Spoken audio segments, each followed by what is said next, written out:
Cancer হাসপাতালের সাবেক পরিচালক প্রফেসর শেখ গোলাম মুস্তফার ব্যাংক অ্যাকাউন্ট থেকে 200 কোটি টাকার চেক হাতিয়ে নিয়েছে একটি সংঘবদ্ধ চক্র।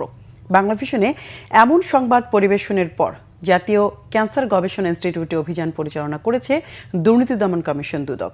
বৃহস্পতিবার সংস্থাটির 2 সদস্যের টিম নথিপত্র জব্দে ক্যান্সার হাসপাতাল সহ বিভিন্ন জায়গায় অভিযান চালায়।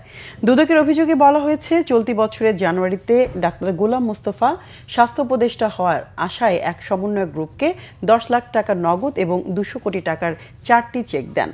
তার ভিত্তিতে গোলাম মুস্তফার অবৈধ সম্পদের ফিরিস্তি খুঁজতে তার সাবেক কর্মস্থল ক্যান্সার হাসপাতাল থেকে তার সময়কালের নথিপত্র জব্দ করে দুদক।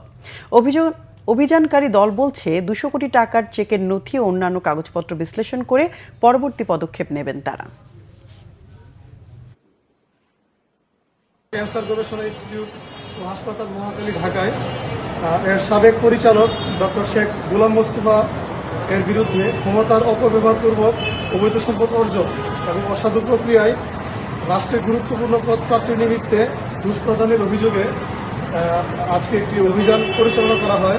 আপনারা জানেন, অতি সম্প্রতি গণমাধ্যমে এসেছেন যে একদিন একজন উপদেষ্টার পদ লাগিয়ে নেওয়ার জন্য প্রায় 200 কোটি টাকার প্রায় 4টি চেক দিয়েছিলেন।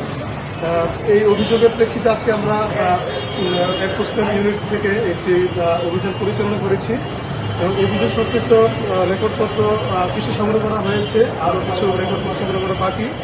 আমরা সেক্ষেত্রে সমস্ত রেকর্ডপত্র সংগ্রহ করে এবং পর্যালোচনা ও যাচাই বাছাই করে আমরা কমিশন বরাবর এনফোর্সমেন্ট প্রতিবেদন দাখিল করা হবে। ধন্যবাদ।